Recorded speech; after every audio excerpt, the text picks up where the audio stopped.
This is about those outside of Zion. They're living in fear in America.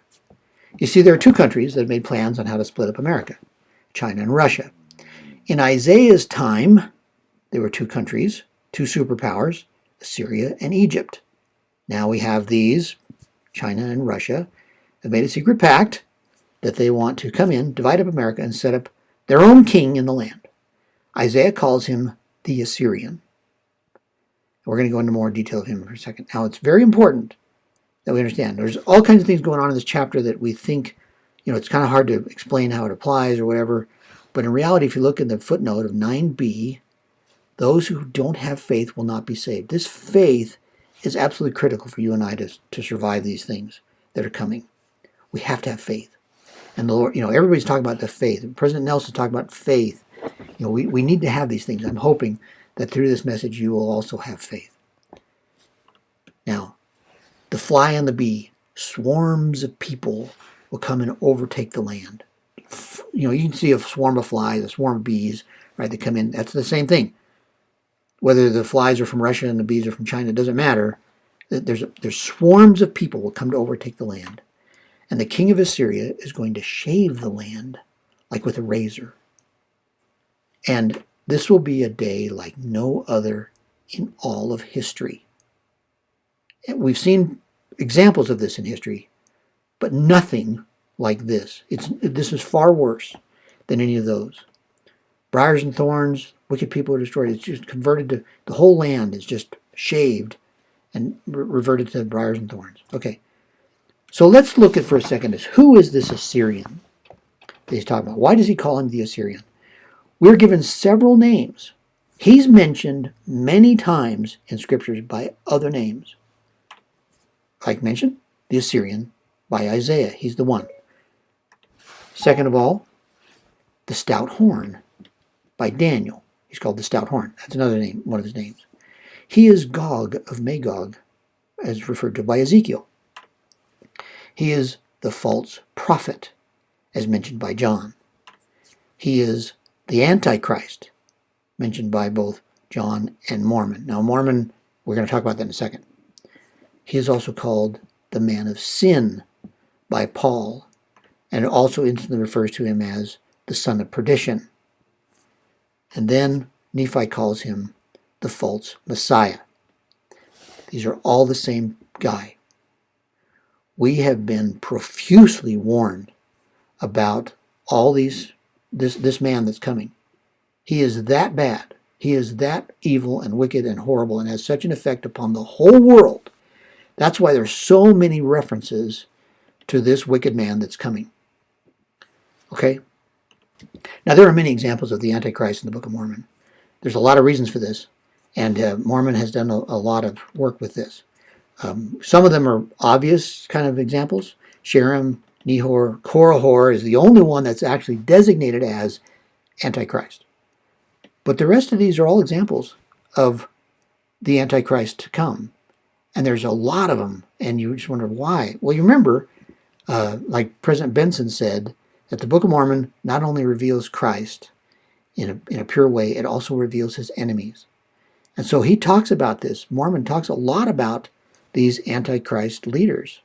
Amlici, King Noah, Amalickiah.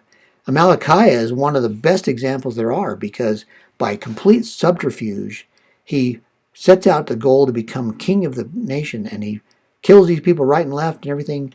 I mean, it's fun. I remember having a Toastmaster talk once. I was supposed to give a historical example, and they don't like talking about church in our group of Toastmasters.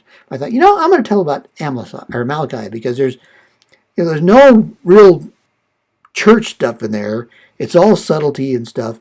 And people were really mad when I started this talk, but within 2 minutes they were just eyes mesmerized on what I was saying, having no idea. I mean, Shakespeare's got nothing on Mormon's recounting of Amalickiah. Zerahemnah, Jacob the Zoramite. There's a Jacob and Zoramites. There's something going on here with the name Jacob. Ammoron, Pachus, Gadianton, of course. His Gadianton robbers are incredibly persuasive or influential upon the history of the Nephite people and warned about us Gadianton robbers today. Kishkumen is one of the prime Gadianton robbers. Sizoram, Gideonhi. Gideonhi is the one that tried to overtake the one in just before Christ comes. There's a people that divide, they divide them together. They divide themselves into the righteous group and the wicked group. And Gideonhi is the wicked one, and they try to overtake him. But because they prepared for 7 years of plenty, they wiped out them.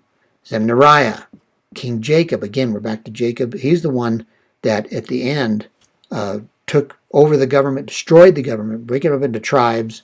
And the Lord specifically says how evil this man was. Nimrod, in the Old Testament, is mentioned. Kohor. I'm not going to talk about all the ones in the book of Ether. Jared and his daughter bring it up. Achish, his plans. They looked up the old plans and they implemented all those things. All these things are, Shiz. He's the last evil leader of the people, and only him and Coriantum are left. All these are examples of Antichrist in the Book of Mormon. And we can learn something from all this. Besides Nimrod, because I don't remember what happens to Nimrod, every single one of these was killed. Every one. In some way, shape, or form. So that's good news. The bad news is there's a lot of things that they do, and we need to be aware of those. This whole Gadianton robbers thing is something we need to be aware of. And we've been warned that if we see these things taking place in our land, in our time, in our country, we need to know how awful the situation is. And there's a lot of examples. Okay? All right. Now remember, the Assyrian, shave with a razor that is hired. That's his mission. He's actually assigned to do this. Everything from like a razor to atomic weapons. That's what's coming. So shave with a razor that is hired. If you look at the footnotes in this chapter, 20a, the land is depopulated by a foreign invader. That's what's happening. So now, this brings up a very frightening question. What happened was I had an update to this dream. It's not like I had another dream, and I'm going to explain what happens here. But there's a reason why we've gone to all this effort to go through Isaiah when I talked about my dream there. So read chapter 8 of Isaiah. Let me give you a couple seconds.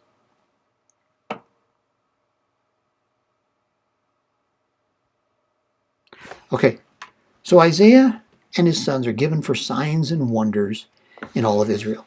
Their names are very specifically talking about something. And one of his sons' name is Maher-shalal-Hashbaz. If you look in the Bible, it's got haste the speed, spoil, stuff like that.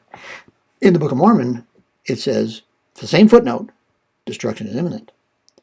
Now, I remember years ago, like I said, teaching seminary and stuff, and people would laughing at his name. They're the seminary kids, you remember when your parents are mad at you, they call you by your full name, first, middle, last. And they're saying, yeah, come here, Maher-shalal-Hashbaz, you got to clean up your room, right? It's pretty funny. They made a joke out of it. But what I didn't notice, I was there with reading my scriptures one morning, because I had this dream in 2014, and this update came just in August here. And all of a sudden, I saw that I had underlined it before, and I'd forgotten. I just remember the old one in the Old Testament. But I had underlined, destruction is imminent. And all of a sudden I realized, wait a minute, something is different here. There's another interpretation to this dream that I was not aware of. I thought I knew what it was, but it wasn't. You see, the people had refused the calm waters of Jesus Christ. And they are therefore flooded by the king of Assyria. And it said it will reach even to the neck. Have you ever been in a flood? I'm sure you've seen it. And you've seen what happens, and people are washed away in cars and trucks and houses and all kinds of stuff. The tsunamis that happen, they come in, people are barely trying to get across a road or something, and they're up to their neck. You have no power. You're completely powerless against a flood. There's nothing you can do. And so the Lord gives us a couple things. He's warning us here, destruction is imminent. So he said, don't make alliances with any country. You're going to be destroyed. He told that to the people back in Isaiah's time, and we're going to apply this today. Don't make any alliances with other countries. China, Russia, they're going to do what they want to do, and you're going to be in big trouble. Turn to God. and live. That's the key here, is to turn to him. And there's going to be a terrible time. I'm very sorry what we're going to describe here in a second. A time of persecution, difficulty, hunger, cursing, darkness, and many will barely survive. This is very depressing to talk about, but he warns us, don't seek anyone besides God. Remember the whole thing about the soothsayers and all that kind of stuff? Don't do anything like that. Seek God only. All right? So let's look at this thing here.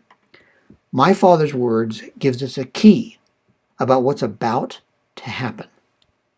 You see, the flood pictures in my dream are telling us the Assyrian is about to arrive. Now, I did not know that when I first had that dream, and I realized, wait a minute, these flood pictures, all the dead, mostly dead things floating in the ocean, that's a symbolic thing. That isn't an actual flood. I mean, there may be some, but that's not what it is. It is a flood coming in, because we described that thing. So we're going to be overtaken as a country. America is going to be overtaken as a country. A massive military is going to come in and swarm over the whole land. Now that brings up a very interesting question. There's something has to precede that. This just, we're the most powerful nation on earth right now, by far. I mean, China is moving up quickly and taking over a lot of things, but we're still the most powerful military and everything. How could that happen? Something must cause us to lose the power to prevent them from coming in. What could that be? And, maybe the economy is destroyed. And that would certainly do a lot to do that when you don't have any way to pay for all this stuff. Death of leadership. I'm not going to expand on that. I don't want anybody to infer something that, but there's prophecies about leaders of our country being killed that could have a real big impact on it. Maybe it's natural calamities, earthquakes, floods, fires, all kinds of stuff. Maybe, who knows? Maybe that's part of it. But the thing is, this is all on our doorstep. And we know these things are about to happen. Things are coming. The real key here is to follow the prophet. This is absolutely critical for us today. Follow that prophet. Here is I thought it was a very interesting image, because when we want to follow the prophet, there's going to be an upcoming apostasy. We know there's one in the past, and Paul predicts there's not come falling away first. We know that that's going to happen, and he puts it right here. Let no man deceive you by any means, for there shall come a falling away first, and that man of sin be revealed, the son of perdition. This is coming to our day. It's happening right now. There are many people being led away from the church. And there's actually some people that are really celebrating the church. So excited. Look at this. The people leaving the church is all exciting. They think it's great. They think that finally we get to destroy the church. No, that's not what's happening. And I'm here to tell you it's going to get worse. I'm sorry to tell you this. This apostasy is going to get worse. And it's not going to be fun. The whole thing is we need to stay in the boat. Just follow the prophet and don't get led astray by anything else. We could talk a long time about this. There's a lot of effort and energy trying to get people to lead away from the church, from small things to large things. There's all kinds of, lies being told about the church. There's all kinds of, Facebook groups and pages and YouTubes and books and movies and musicals and everything to try to get people to fall away from the church. They're trying to do anything. And it's very clever in how Satan is doing this. And it's very important that we not get caught up into this, that we do not fall away ourselves. It's very, very important that we stay in the boat. Okay, please read Isaiah chapter 9.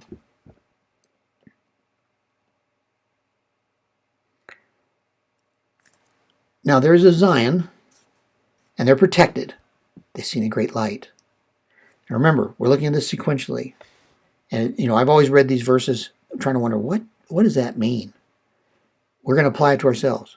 Zion's people are protected. They've seen a great light. They are filled with joy through all of this. There's no more oppression. They get to live with Jesus Christ. There's a restoration of the Constitution. All of this is coming for the righteous, not those who have apostatized. And that's one of the most critical issues here. Our membership in the Church of Jesus Christ of Latter-day Saints may become one of the most valuable things we could possibly own, ever. It's critical. You see, outside of Zion, it's a completely different story. The prideful, there's all kinds of destruction going on. They think, oh, we'll just rebuild. Just bricks falling down. We're going to really build them back up. Again, there's no real leadership. Again, they seek not the Lord. They're not, they're not following Him. They're following their own pride. They're following their own ideas. They're evil, hypocritical, wicked, and sadly to say, they're in total civil war. Civil war. Remember the Civil War you studied in school and learned about the North and the South? I'm here to tell you that the Civil War after 2020 will be far different than the one in 1860. Far more horrible.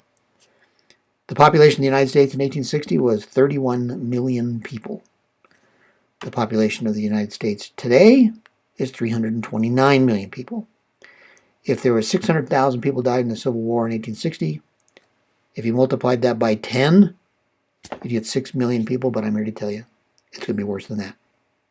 It's really sad what's happening. That Civil War that's going to go on outside is awful. And somehow we've got to get, remember, Zion is protected. Those who are righteous are protected. And so let's get into that. Isaiah 10. Please read Isaiah 10.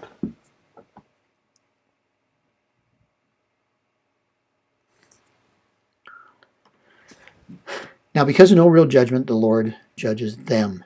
They don't use their judgment and power to do the right things. They just do whatever they want. They turn away the needy, the fatherless, God, and so God turns away from them. And they fall under the prisoners, under the slain. We'll discuss this more in a second. Now, the funny thing is the Assyrian, the Antichrist, thinks all of this is because of his greatness and power. The reality is, shall an axe boast itself against the hewer of the axe? Does the axe have anything? No, it's in his hand. Fire and flame shall devour his army. Something's coming to wipe out his army in America. God tells his people, don't be afraid of the Assyrian. He's going to beat him for a little while, and it'll all cease. That's probably 3.5 years. And he is chased out of America. He's removed from this country. So let me come back to this in a second. What does it mean to fall under the prisoners and under the slain? The past will repeat itself because it's all a pattern. Now I'm warning you, this next picture is very graphic, very depressing.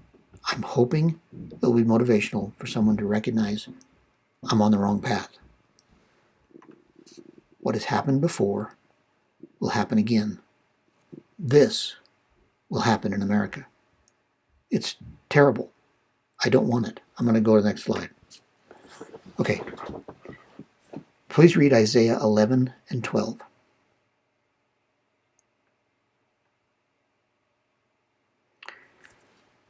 Here's the beautiful part. A real leader comes to Zion. Now, all my life, I've thought that this was going to be Jesus Christ, but it's the rod out of the stem of Jesse. It is another leader. And he's filled with wisdom, counsel, understanding, might. And yes, he's a type and shadow of Jesus Christ, but it isn't him. Pure judgment is coming, real judgment for the righteous. He will have power to smite the earth. And all of Zion, most likely, will be on a terrestrial level. And the Gentiles, the righteous Gentiles, they will seek it. They want it. There's an ensign that attracts those seeking refuge in righteousness. They want this. They know what a terrible situation. The only place we can go is that. Remember, all these years, the Church of Jesus Christ of Latter-day Saints has been ridiculed, demeaned, diminished, persecuted, everything. Now, complete change. They want it. They recognize, oh, wow, that's the only place of safety left. There's a mighty highway arises to bring them into Zion. There's a lot of discussion about what that is. I'm just going to leave it alone. There's something major that everyone sees, and the remnant of the house of Israel will return. Whether it's under the ice caps, northern poles, gathered amongst the countries, they're on another planet somewhere, who knows? It doesn't matter. Everybody's going to see it. It's going to be very, very visible what's happening. And this remnant comes. And it's beautiful. The righteous in Zion, while all the stuff is going on outside, they are in peace and happiness. And that's the goal. That's what we want. That's the reason I'm making this. I want all of us to be there and not be caught outside of this. In chapter 12, they will praise God with all their heart for what he has done. They will just praise him for that, for being saved. This is some artist. This isn't exactly the way it's going to look, of course, but I just really like the picture. There's a New Jerusalem coming. And we know that there's a couple steps to this, but there's going to be established in the United States. This New Jerusalem is protected by God. It has a protection about it. There's a lot of things going to happen, and yet the people in this city are protected. Now, not all the saints, please make me understand, please make sure you understand, that not all the saints in the world come to here. It's not the only place. There's just no way. You can't fit them all in there. And so these domes of protection are on other places. Like we said, the smoke by day, pillar by night, that type of thing, it's all going to be there. And on homes and businesses, or homes, churches, holy places, temples all over the world. Okay, but there's one central place that has it all there. Now, let's look at something very interesting. Please read Isaiah 13.